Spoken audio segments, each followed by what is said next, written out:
Hey, Eric with Survival the Beardist YouTube channel, doing something different today, showing you a day in the life of what I do living out in the woods.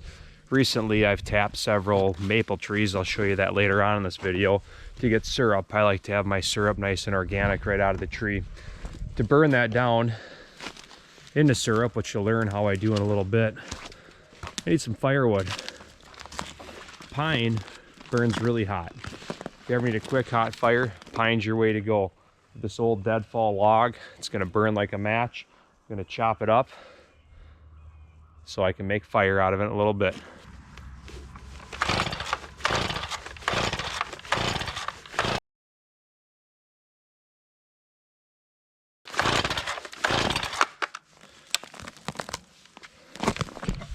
That's not good. Looks like I got to fix the chainsaw. Well, I was able to get the chainsaw running again. I changed the spark plug, and I think my gas might have been a little rich. It's pretty rare, this chainsaw. Usually it's pretty reliable. I haven't actually had an issue with it since I've owned it over the last couple of years. Until today, believe it or not. So what I'm doing is cutting all the sides off of this log. I'll get it cut up into about an 8-foot length, tow it back to where I'm going to burn the sap down, and we'll get the fire going here later tonight.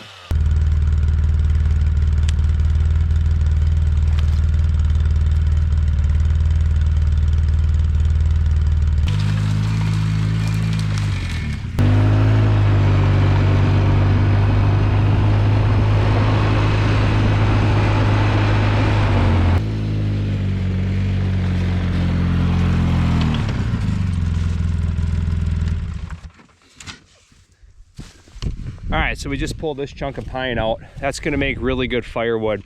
I decided to pull it right here over by my humongous garden because I have a bunch of pine trees here I forgot about. They were covered by snow till a couple days ago.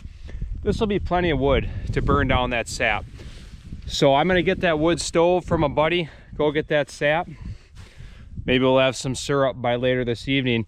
Hey, if you like what you're watching so far, if you wanna see me do more of these day in the life videos, comment below so I know, and I'll make some more if we get some comments. Stay tuned. We'll go get that sap and get that barrel rocking soon.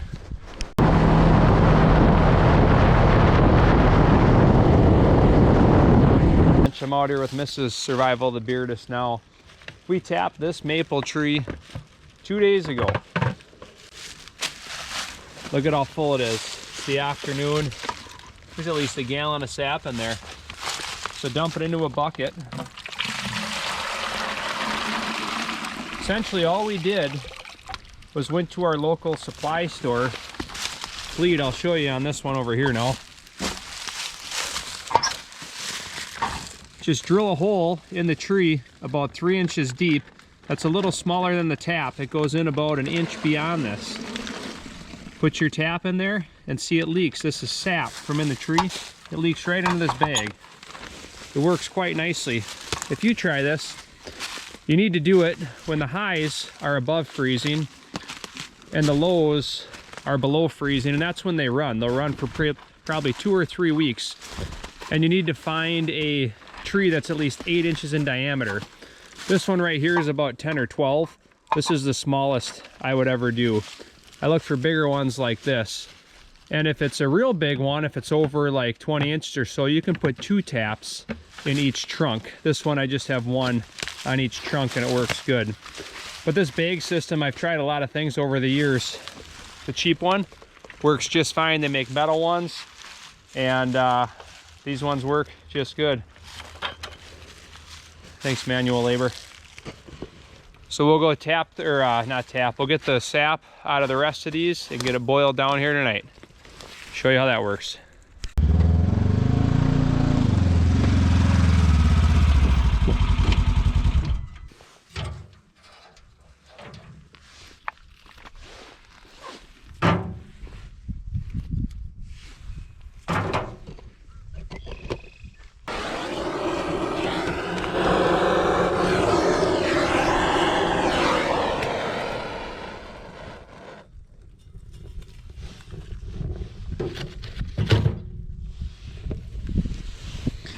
All right, so we got a little fire going here. We're gonna burn down that sap.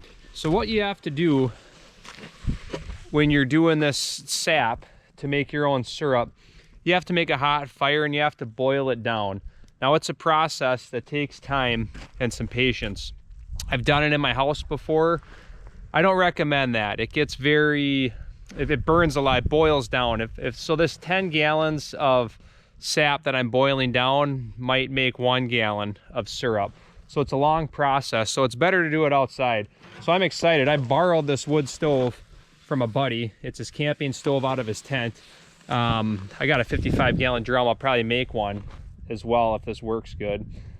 But I'm just gonna put a pot on here and boil it down, and then I'll show you the process, because once it gets toward the end, that's when you really have to watch it. You can just let it sit on here and boil all day while you're out doing whatever, but toward the end is when you don't want to burn it, because that messes it up. So I'm gonna get a good bed of coals going here. I'll dump the sap on here and boil it down.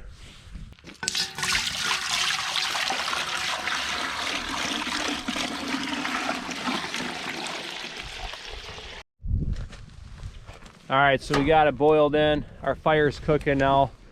Now it's just a matter of patience, basically. Well, that boils down. I want to share something with you. It's called bartering. Now, I could have gone out to the store. I could have paid well over $100 for the stove that I'm using to boil this down. But why not barter? You know, I could spend all that money. But I had a buddy from church. He's like, yeah, I've got a stove you can use. Just give me a little maple syrup in return. So think about that in life as you homestead, or if you want to get into this lifestyle. I mean, I could have gone and worked an overtime shift and bought my own. Guess it'd be nice because I'd have my own all the time. But I didn't have to. Instead, I can spend the day out in nature, boiling down sap. Myself, I know where it came from, I know how it was gotten, I know how it was processed. I just bartered the stove. Build relationships if you get into this lifestyle with friends to do things like that, and you'll save so much money, and it's fun, and you'll have some cool relationships because you'll meet more people. But that's all part of living out in the woods. Know how to barter. It can work for anything. All right, we'll let that boil down and I'll show you the rest of the process. It's not gonna be much longer. All right, so I spent a lot of time on this stove yesterday. Like I showed you, it didn't get hot enough. It's not boiling down the sap all that great. Like I said, it's made to go in a tent. So I'm gonna try something different. Essentially, I have this 55-gallon barrel that I got for free from the same buddy. Then I ordered this tin off Amazon. So there's already a DIY stove kit here that's been added on with an angle grinder to make this into a wood stove. But this is gonna be way hotter and I think it's gonna work better. So we have this tin here. What I'm gonna do, or I already did it, you can see I traced out just the bottom of it right here around the top of the barrel, and then it's gonna set in.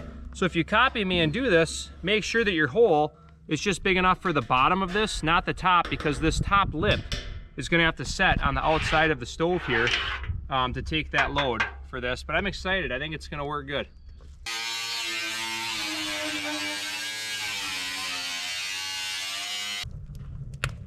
All right, as you can see, we have a raging hot fire going here now.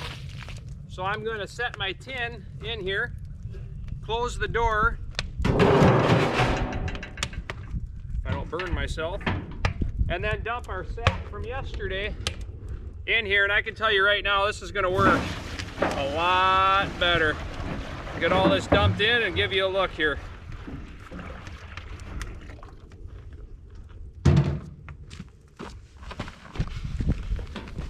I tell you what, I'm so much happier with this stove. There's so much heat coming up here. It's gonna boil like 50 times faster than the other one. So if you're looking at getting into the sapping, definitely do it this way. Gonna spend the day boiling down sap. We'll keep hauling it. Hopefully by tonight, we'll have a finished product. Whoa, so I've been burning this stuff down all day. I can't tell you how much I like this new stove. If you got one of those, it'll work, but it's now nowhere near as good as this. So this is about 15-20 gallons of sap. It's been boiled down. You want to go until it gets this amberish color. It was clear when I started. When it gets to amberish, it's getting close to being done. So what I'm gonna do is move this inside. I like to finish my sap inside because you want to hit an exact temperature. I think it's 190. I'll have Mrs. Survival the Beardess join us in there because she's kind of the pro at finishing it. But this is what it should look like outside before you bring it in. Nice amber glow. Man, I could not be happier with this stove. If you want to get into sapping, this is the way to go. Find a barrel. Tell you what, and I put these smokestacks on there. It worked better when I put those up. There's such good airflow through here. We have a hotbed of coals in it. It's just great. I'm really happy with this. Pleased as punch. All right, so this sap is that beautiful gold color. We just brought it inside. Mrs. Survival the Beardess is gonna put it through this rag. A lot of people, oh, you're not putting it through the rag yet. Oh, I see. Okay, so she poured it into the mason jar first. A lot of people use a cheesecloth for this, but we just use a rag that we have. So it's in there. She put a rubber band around it.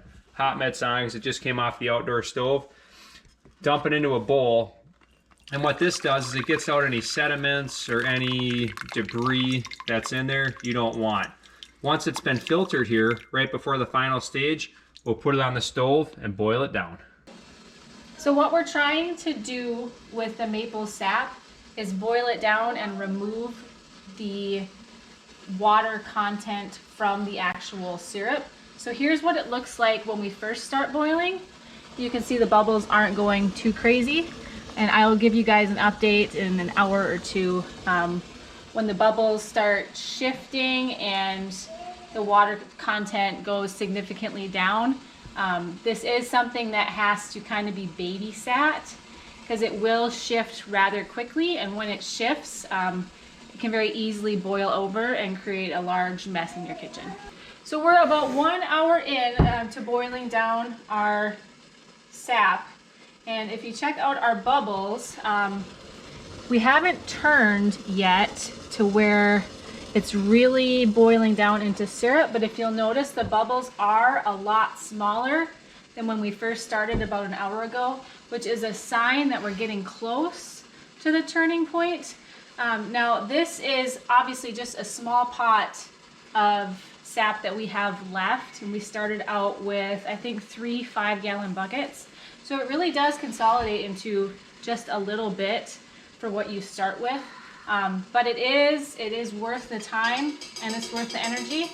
So I will catch you guys back here in, I don't know, probably half an hour or an hour, and I'll show you what the bubbles look like when they do start to turn, because at this point, if you dip your spoon in and you just watch it, it's clearly just liquid falling back down, and that's not what we're looking for. We're looking for something a lot thicker, closer to syrup.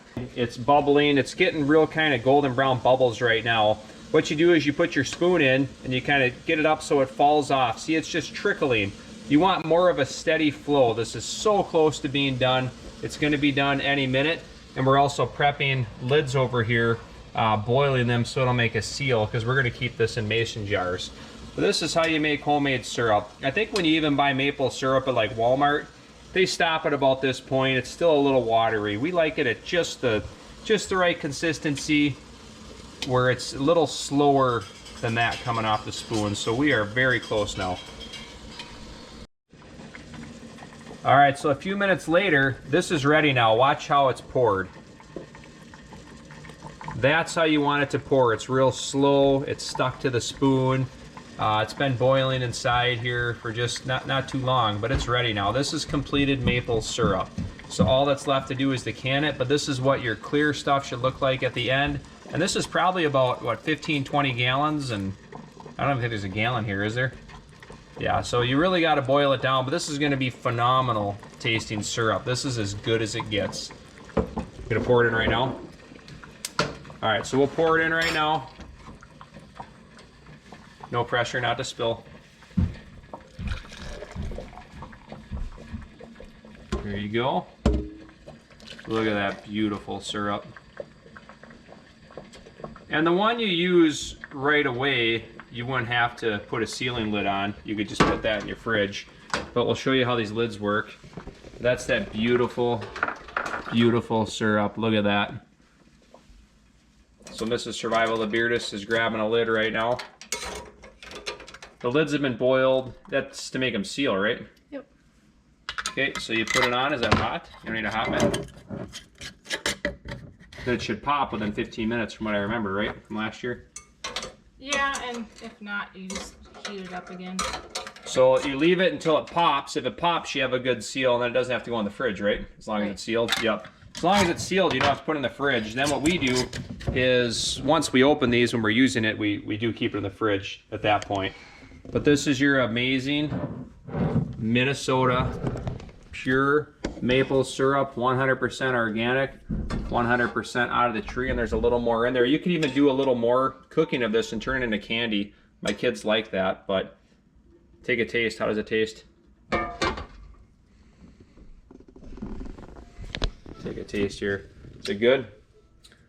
Very good. It's good. Hey, I hope you enjoyed this day in the life video of just a normal day of what we do living out in the woods. Stay tuned for more, and we'll catch you in a few more days. We're gonna make some pancakes for dinner.